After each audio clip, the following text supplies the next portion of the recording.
Hong Kong commercial property deals surged 367% in the first quarter of 2026, signaling renewed investor confidence after years of market weakness. To explain what this means for commercial real estate, we have Rosanna Tang of Cushman & Wakefield, Reeves Yan of CBRE Hong Kong, and Oscar Chan of JLL. Welcome to you three. So what's happening? Why are owner-occupiers becoming more active in the office market?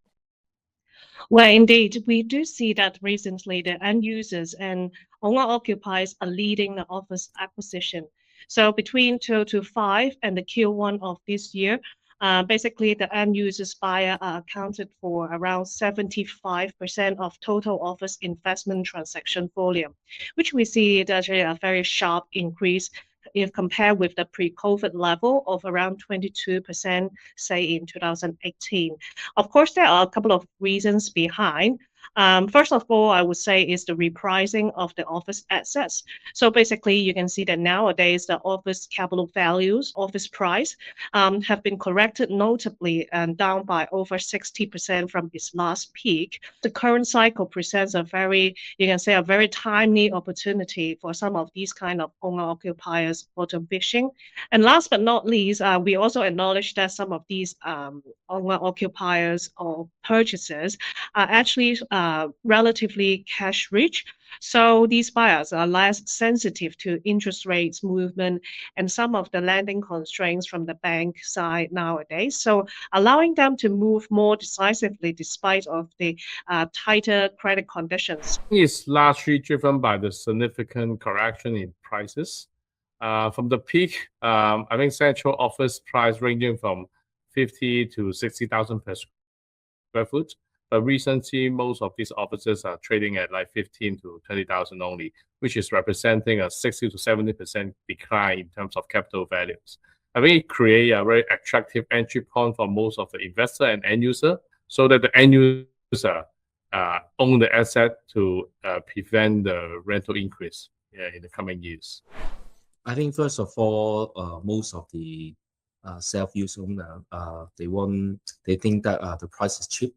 And then what's the definition of cheap or lower than before is they think that the price is lower than replacement cost. That is okay, even they find a land to build together with the construction cost, and they still find that the total cost is cheaper.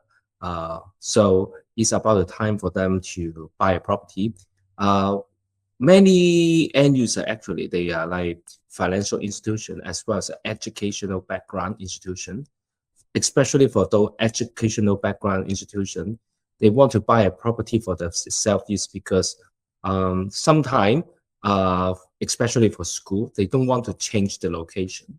So if they buy the property, it means that they could be there forever. So it is very good for school. But what exactly does Hong Kong's rebound mean for Asia-Pacific real estate investors? I think over the past 3 years, in Asia-Pacific region, Hong Kong and China has been a challenging city for the regional investor to come in due to the sovereign economy and the geopolitical tension. So most of the investors focusing on their investment in Japan, Korea, Australia, etc. But recent months, I think the rebounds in Hong Kong really draw back the investor attention to the Hong Kong market. And also, we do see some of the APAC fund managers seeing Hong Kong interest rates stabilize with yield going up. And also, they see the major markets like Japan, Australia facing potential interest rate hikes to mitigate some of the risk. So Hong Kong has been like the alternative market for them. I think especially for these 2 years, the rebound of Hong Kong commercial real estate, it attracts especially quite a lot of Southeast Asia investors to come to Hong Kong.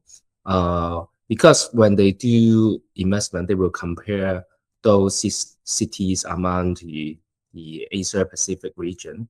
Now, because the price is cheaper, and more importantly, some property that they could buy now rather than before means that we see that there are many property. They are not for sale in the past, but now can be for sale. So it attracts the interest from, especially I would say, from Southeast Asia buyer to Hong Kong. Well, definitely it would be a good sign, especially the current phase of rebound also signals you can say a re-entry point for some of the APAC capital or even overseas global capital into a deeply repriced gateway market like Hong Kong. The recovery itself also signal an upside potential because, like we mentioned before, the leasing momentum and improving business activities also suggested that occupiers' activities or demand is gradually returning to the city. Hong Kong, of course, as one of the most important gateway city around the region, will be benefited from this wave of shifting dynamics globally. Also, are there things that we should prepare for in advance? What risks could slow the recovery in the next few quarters? I think definitely it's still the global political instability, like the Middle East war, the oil price, the inflation, which actually affecting the interest rate. Because of those reasons that I mentioned, we expect the interest rate will remain high for a while, which is definitely some negative impact on real estate. Well, yes, for sure. While the recovery is on the way, but there are always some of the risk factors out there. I would say one of these would be the uneven recovery in the sector itself. So currently we observed that the rebound is more focusing on or more noticeable within the core submarkets or core locations, CBD areas, where the submarket is more supported by the demand or rebound from the finance sector or finance tenants overall. However, we do see a much more slower pace of recovery for some of these decentralized submarkets, which the rental performance still remain relatively muted. I think the key risks affect the recovery will be three-folded. The first one will always be the geopolitical uncertainty. With the recent conflict in the Middle East areas, and also there's continuous geopolitical tension between US-China. Hong Kong will be the one facing the highest risk of sentiment or investment confidence. Second will be the interest rate risk. The Middle East war will induce the inflation in the US, and Hong Kong currency has already been pegged with the US currency. So the inflation may increase the risk of interest rate hike.